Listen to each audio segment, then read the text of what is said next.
Hi everyone, I'm Florian Ielpo from Gestion, and today with me again is Marko Papic from Clocktower. Last time we talked, Marko, we started disagreeing on the longer run consequences of the debt that's currently rising across the G10 world and what it means actually for financial markets. Now, here comes the last question, and I'd like you to kickstart this time. What are, in your view, the longer run overall consequences of this new environment in which we live that you describe under the name of the Buenos Aires Consensus? Well, I think what underpins this regime shift from Washington Consensus to the Buenos Aires Consensus is a political demand, especially here in the US, for greater role of fiscal policy in the economy. And what that means is it's going to be very difficult to sort of stagnate and have Japan outcomes. If we do, political risks will rise domestically. And so policymakers will be much more comfortable using the fiscal lever, which will lead to outperformance of growth beyond the potential GDP. In the US, that will also require the central bank to institute some form of yield curve control, where the long end rates are kept low. If they do that, of course, then something has to break.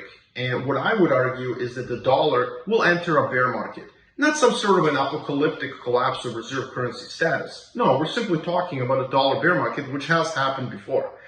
In that situation, you want to own things that are priced in dollars, such as commodities. Also, emerging markets tend to do well in an environment where the dollar is weak.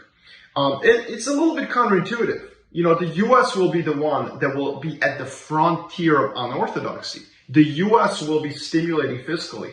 And it's interesting because, you know, somebody could say, well, if the US is fiscally stimulating, shouldn't I own dollars? There'll be growth outperformance in the US. And I would say no, because real yields will underperform in the US relative to the rest of the world. And so money and capital will seek higher carry elsewhere.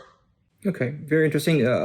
We agree globally with this switch of a world. The thing with which we would like to add is the fact that we have an inflation scenario which we think shapes also our longer run prospects.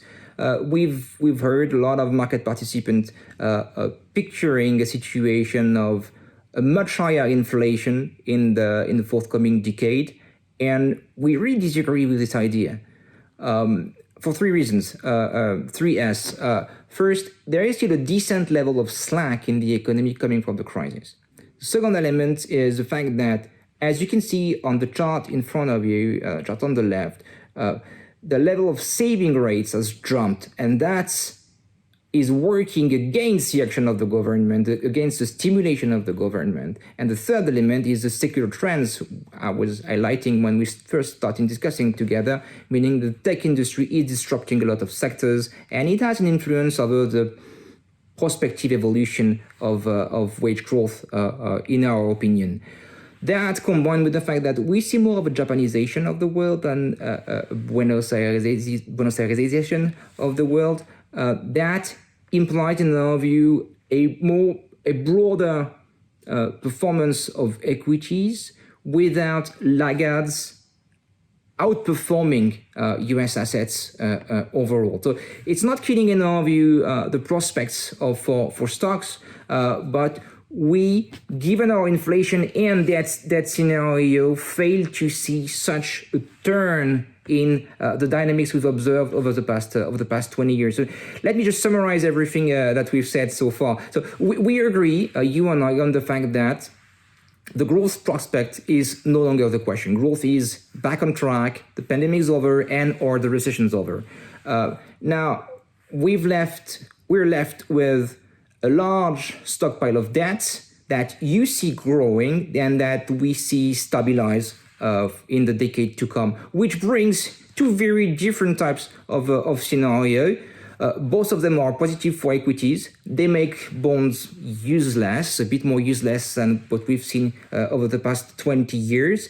But you see an underperformance of US assets and an outperformance of the rest, which comes with a downtrend for the US dollar, which in our case, we see things a bit differently, meaning that we see a broader performance overall of what we call growth-related assets. Am I summarizing our discussions correctly?